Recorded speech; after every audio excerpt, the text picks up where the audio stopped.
স্বজনপ্রীতির সবচেয়ে বড় এক্সাম্পল হচ্ছে স্বাস্থ্য উপদেষ্টা। এই স্বাস্থ্য উপদেষ্টার অনীতিবিলম্বে এই জনগণের যে টাকা পয়সা উনি বেতন দিছে সেগুলো রাষ্ট্র কোষাগারে জমা দিয়ে ওনার অনীতিবিলম্বে পদত্যাগ করা উচিত। আমরা এমন একটা দেশে বাস করি, আপনি রাস্তায় বের হলে বাসের ট্রাকে মরবেন, আপনি লঞ্চে উঠলে ডুবে মরবেন, কনস্ট্রাকশনের বিল্ডিং এর পাশ দিয়ে উঠলে হাঁটলে ট্রেন চাপা করে মরবেন, আপনার উপরে প্লেন ক্র্যাশ করলে আপনি মারা যাবেন।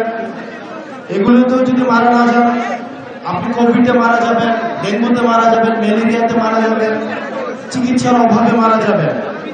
একটা রাষ্ট্র ব্যবস্থা আপনাকে নিরাপদ চলাফেরার অধিকার নিশ্চিত করতে পারে না।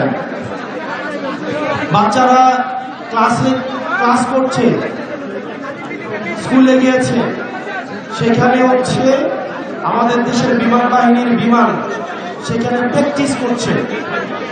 প্র্যাকটিস মানুষের জীবন বাংলাদেশের এস্টাবলিশমেন্টের কাছে হচ্ছে প্র্যাকটিসের। এই যে অবহেলা, এর দায়ভার অবশ্যই এই বাহিনীকে অবশ্যই নিতে হবে। আমরা দেখলাম মাইলস্টোনে বিমান ক্র্যাশ হয়েছে, তারপরে সেখানে শিক্ষকদেরকে এবং শিক্ষার্থীদেরকে সেখানে বেদমভাবে পিটানো হয়েছে। প্রশাসন যথাযথ, স্বাস্থ্যমন্ত্রী আছে বাংলাদেশের, চিনেন ওনাকে? উনি ডক্টর মোহাম্মদ ইউনূসের ভাই ব্রাদার কোথায় আসছে? ডক্টর মোহাম্মদ ইউনূসের স্বজনপ্রীতির সবচেয়ে বড় এক্সাম্পল হচ্ছে স্বাস্থ্য উপদেষ্টা। সবসময় বলে আসছি, এই স্বাস্থ্য উপদেষ্টা এটা কোনো প্রয়োজন নাই। উনি যে গাড়িটা চলে সরকারের টাকায়, এটা হচ্ছে জনগণের সাথে বেইমানি। এই স্বাস্থ্য উপদেষ্টা এটা কোনো কাজের না। উনি কিচ্ছু বুঝে না, উনি স্বাস্থ্য ব্যবস্থা বুঝে না, উনি চিকিৎসা বুঝে না, উনি ইনস্ট্রুমেন্টাল, ওনার কোনো নলেজ নাই। ওনার একমাত্র যোগ্যতা, উনি গ্রামীণ ব্যাংকে ছিল এবং ডক্টর মোহাম্মদ ইউনূসের উনি হচ্ছেন খুব কাছের মানুষ, এটাই ওনার যোগ্যতা। এই স্বাস্থ্য উপদেষ্টা লইয়া আমরা কি করি? এবং দুঃখজনক বিষয়, উনি নিজে চিকিৎসা করাইতে সিঙ্গাপুর যায়। উনি চিকিৎসা করাইতে নিজে সিঙ্গাপুর যায়।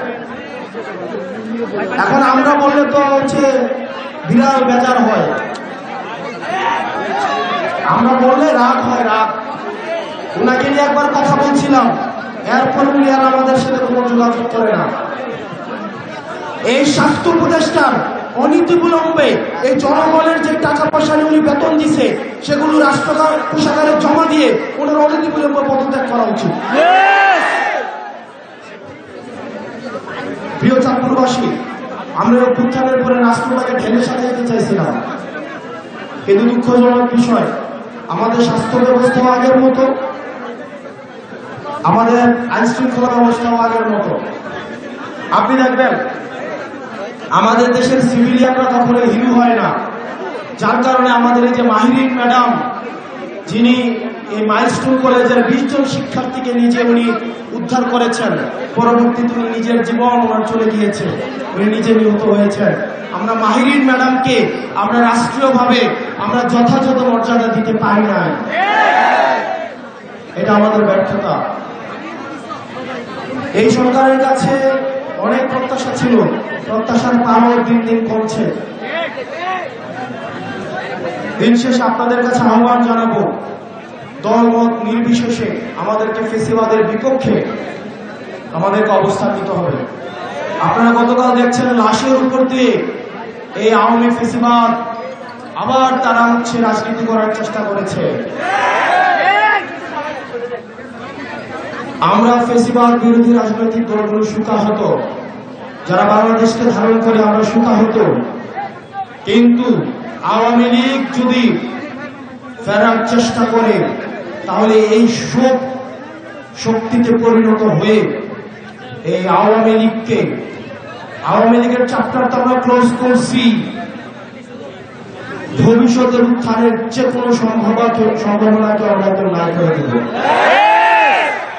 প্রিয় চট্টগ্রামবাসী, আপনারা সজাগ থাকতে হবে। বেশিরভাগ বিরোধী রাজনৈতিক দলগুলোকে ঐক্যবদ্ধ থাকতে হবে। আমরা একসাথে একটা সুন্দর বাংলাদেশ বিনির্মাণ করব, যে বাংলাদেশের রাস্তায় বেরোলে আপনাকে দুর্ঘটনার সম্ভাবনা থাকবে না, যে বাংলাদেশে আপনার সুচিকিৎসা নিশ্চয়তা থাকবে, যে বাংলাদেশে আপনার বাচ্চা স্কুলে পাঠাইলে বিল্ডিং ভেঙে পড়বে, ওই আকাশ থেকে প্লেন ভেঙে পড়বে, এই ধরনের রাষ্ট্র ব্যবস্থা আমরা চাই না। এগুলো তদন্ত করা হোক, হাসিনার আমলে কি পরিমাণ দুর্নীতি করা হয়েছে। আমরা শুনছি বিমান বাহিনীর সাবেক প্রধান নাকি ৩,০০০ কোটি টাকা দুর্নীতি করছে। হাসিনার আমলে কেনা। আমরা বিমান বাহিনীর যে ভাইরা রয়েছেন, আমরা আপনাদের নিরাপত্তাও চাই।